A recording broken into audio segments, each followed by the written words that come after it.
Wow, le petit lag! Alors, bonjour à tous. Pendant que ça commence, je vais me présenter rapidement. Je m'appelle Dolmir. Évidemment, c'est pas mon vrai nom, mais c'est mon nom de gamers. Ah, StarCraft 2, quand tu nous tiens. Alors, j'ai choisi de vous présenter aujourd'hui un match entre Liquid Nazgul et notre ami E.G. Hydra. Pourquoi je décide de vous présenter StarCraft, qui a été nouvellement lancé par Blizzard en 2010, l'an passé, au mois de juillet. Parce que je trouve que c'est un jeu vraiment hot. Oh, mais oh mon dieu, ça lag. Donc on va faire une petite pause. Je sais pas si c'est mon système qui a des problèmes, mais on va le repartir.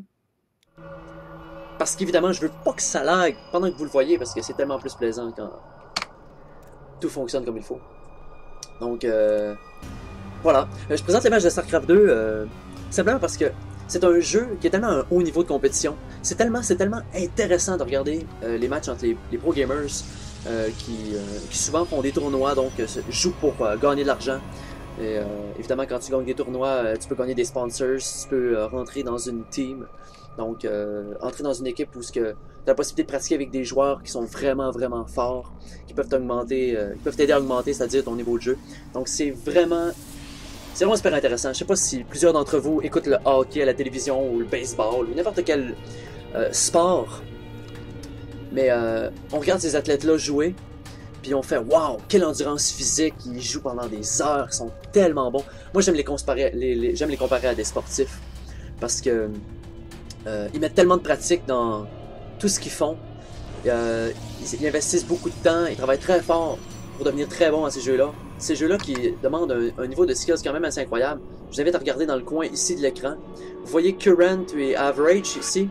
Donc ça c'est la moyenne de clics par minute que font ces joueurs-là pour atteindre le niveau qu'ils font. Si par exemple on se mettrait à la vue d'un des joueurs, on voit pas leur sourire, évidemment c'est la mienne que vous voyez, mais vous voyez un petit peu là, ils sont dans la phase réchauffement, ils n'ont pas vraiment besoin de faire autant de clics pour jouer à une certaine vitesse dans le jeu. Seulement, ils se mettent en réchauffement. Donc là, on voit exactement la caméra que voit le joueur. On le voit bon, avec toutes les hotkeys qu'on appelle. Donc quand tu fais CTRL 1, tu peux sélectionner une unité, puis la mettre en CTRL 1. À toutes les fois que tu cliques sur 1, ben, l'unité, tu te ramasses à sélectionner l'unité. Si tu cliques une deuxième fois sur 1, la vue de l'écran se transfère sur l'unité ou le bâtiment que tu as choisi. Ça peut être aussi un bâtiment. Donc, eux autres, ils vont utiliser toutes ces touches-là, toutes les touches raccourcies pour créer un building. Par exemple, quand on clique, là, je vais me sortir de la vue de E.G.'s Hydra.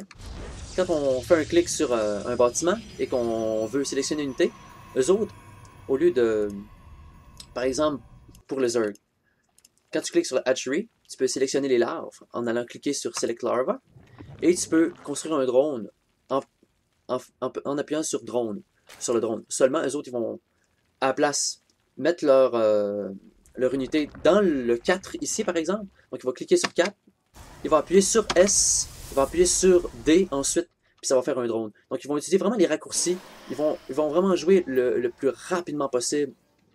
Donc, c'est vraiment extrêmement intéressant de les regarder jouer, justement parce qu'ils ont tellement un niveau de pratique incroyable, ils ont tellement des skills à ce jeu-là. Ils sont vraiment intéressants à regarder. Donc, euh, je sais pas si ce que je dis est intéressant, je verrai à la fin si je publie cette vidéo-là ou pas. Oh, c'est un peu un test. Enfin, donc, on voit rapidement que les builds qu'ils utilisent, ouais, je vais essayer d'expliquer aussi, je vais essayer d'expliquer un peu les bases pour que j'ai pas besoin toujours de réexpliquer dans chaque fois que je vais faire une vidéo sur les pro gamers. Donc, j'ai expliqué certains termes qu'on utilise dans le monde du jeu vidéo et particulièrement dans StarCraft, surtout à des jeux de haute compétition comme ça. Donc, des termes comme la minimap, des termes comme les noms des bâtiments, les noms des unités.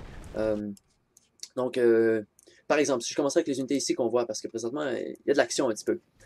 Donc, au début, il y a toujours ce qu'on appelle euh, un build order, un ordre de construction, pour ceux qui voudraient en français, là, mais moi j'ai toujours dit le terme build order. Donc, à toutes les fois que les pro gamers font une partie, ils se font un build order. Donc, la meilleure manière de jouer une stratégie X qu'ils se donnent. Donc, le style de Hydra, c'est une économie très forte. Donc, il va favoriser rapidement une première base avant même de pouvoir faire des Zerglings, sa première unité de combat. Donc, il va avoir un style très économique. Il va vouloir avoir une économie très solide avec laquelle il va pouvoir produire beaucoup d'unités pour attaquer son adversaire. Donc, oui, en même, pour ceux qui ne connaîtraient pas StarCraft, le but, c'est de complètement détruire son adversaire. Donc, chacun joue sa base. Chacun manage une économie à partir des minerais et du gaz qui est là. Pour ceux qui connaissent Warcraft 3, c'est pas le gold et le bois, donc c'est les minerais qu'on va appeler minerals et le gaz qu'on va appeler gas.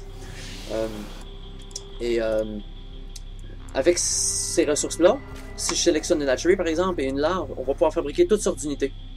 Et chaque race a des spécificités. Donc les Zerg, eux, vont construire à partir de la hatchery, le bâtiment que vous voyez ici présentement. Donc ils vont construire le bâtiment spawn des larves à toutes les 20 secondes environ, si je ne me trompe pas, qui va lui permettre de produire toutes les unités disponibles pour les Zerg. Les Zerg sont une race biologique, donc ils font une espèce de métamorphose à partir des œufs de larves, puis ça va faire des unités comme vous allez voir aussi à l'instant. Donc chaque unité a un certain temps de construction. Par exemple ici c'est un Roach, donc une unité qui projette une espèce de cid avec sa bouche ou je sais pas trop quoi. On peut voir l'image ici, à quoi ça peut ressembler là, en réel, même si on sait que c'est pas réel. Enfin, je pense. Peut-être que la vie en fait c'est comme ça. Imaginez que si un jour au matin vous vous réveillez, il y a un œuf de Zergling dans votre cour et... Peut-être que ça va être nos prochains chiens. Qui sait? C'est peut-être le futur de l'évolution. Donc, bref. De son côté, Liquid Nazgul va produire des Stalkers. C'est une unité très rapide, très versatile, qui a une espèce de laser. Je crois que ça s'appelle Particle Disruptors. Donc, on va appeler ça une espèce de petit laser, je sais pas trop. Puis, donc, il va comme ça faire des allers-retours pour attaquer les petites défenses là, qui ont été construites d'un Spinecrawler avec les grosses dents. Donc, une défense statique, mais qui peut être déplacée partout sur le creep. Donc, on voit ici. Donc là, on voit que Hydra se défend à partir des Roach et des Zerglings. Deux unités qui sont... Les Roach qui sont comme une unité plus lente, mais plus forte. Donc, vous allez voir qu'ils tirent une espèce de larve verte gluante étrange. Les Zerglings qui ont une espèce des dents et des cornes, donc qui vont attaquer à partir de ça. Donc, on voit ici l'affrontement. Vous voyez, c'est très mauvais pour Hydra parce que tous ces Zerglings sont en moton ici. Donc, ils sont pas dans la meilleure efficacité qu'ils pourraient être. Donc, on voit que Liquid Nazgul prend rapidement avantage dans le combat. Il élimine beaucoup de Roach, beaucoup de Zerglings. Donc, c'est pas très positif pour Aegis Hydra. Je sais pas si vous connaissez Aegis Hydra, mais moi je le connais beaucoup. Je révise beaucoup de je regarde beaucoup de ses matchs, c'est-à-dire, parce que je trouve que c'est un joueur qui est très intéressant. Liquid Nazgul qui est aussi très fort, donc, wow. On voit qu'il sert vraiment... Les pro gamers sont très bons. Ils servent des avantages du terrain. Donc ici, on voit une rampe là, qui permet de se déplacer de haut en bas pour le haut. Et il va se cacher derrière le bâtiment, qui est comme, je dirais, une manière de se cacher naturellement. Il va lui procurer un avantage. Il utilise une habilité des Stalkers qui lui permet de se téléporter à courte distance. On les voit d'ailleurs, Liquid Nazgul le fait régulièrement pour cacher ces unités qui ont moins de vie en arrière. Donc vous voyez les unités qui sont téléportées en arrière. C'est des unités qui ont moins de vie. Je vais montrer la barre de vie pour que vous puissiez voir. Donc, dans la mesure du possible, il téléporte toujours. Regardez comment il a sauvé. Regardez, je vais faire pause. Je vais faire pause, oui. Et reculer légèrement. Regardez. Regardez. Là, ça load. Bug-moi pas. Regardez, j'ai la même unité sélectionnée. Regardez là. Lui là. Lui là. Je l'ai sélectionné. C'est le seul que j'ai. On va faire play. Regardez. Juste au moment où il va être pour mourir. Oh, ça lag. Juste au moment où l'unité va mourir. Regardez bien. Piou! Téléporté en arrière. Regardez. Elle était là. Téléporté là. Donc, cette technique-là, c'est l'habilité Blink qui permet de se téléporter à toutes les 10 secondes dans le temps du jeu. Dans un rayon à peu près, mettons que l'unité serait ici, dans un rayon à peu près comme ça. Donc, lui, il utilise cette stratégie-là, Liquid Nazgul, pour vraiment permettre de sauver ses unités avant qu'ils meurent, et donc de garder une puissance de feu équivalente. Et GG! Donc, on voit que EG Hydra, hein, si vous avez vu le tableau ici, là, éventuellement on s'arrangera avec ça. Donc, GG, qui veut dire Good Game, ça veut dire que, bon, t'as bien joué, j'ai perdu. EG Hydra qui, donc, donne le GG. Il veut dire que la game est terminée parce qu'il se rend compte que les dommages ont été tellement importants sur sa deuxième base qu'il ne pourra pas revenir en arrière, donc revenir dans la partie et avoir une économie assez forte pour pouvoir détruire son ennemi. Donc il abandonne maintenant parce qu'il sait que ça ne sert plus à rien. Et voilà. C'était le premier match. Évidemment, j'espère que vous apprécierez mon style. Je sais que chaque personne a un style quand il parle, quand il présente les choses, donc je vous invite à continuer à regarder mes prochaines vidéos parce qu'il va en avoir définitivement d'autres. J'espère vous procurer un commentaire de qualité sur le jeu. Étant moi-même un joueur d'un certain niveau, évidemment. Donc, bon, je suis pas un pro gamer hein, parce que bon, ça prend vraiment des skills incroyables. Mais enfin, j'espère que je pourrai continuer de vous divertir. Et à la prochaine, c'était Dolmir. Et à bientôt tout le monde. Au revoir.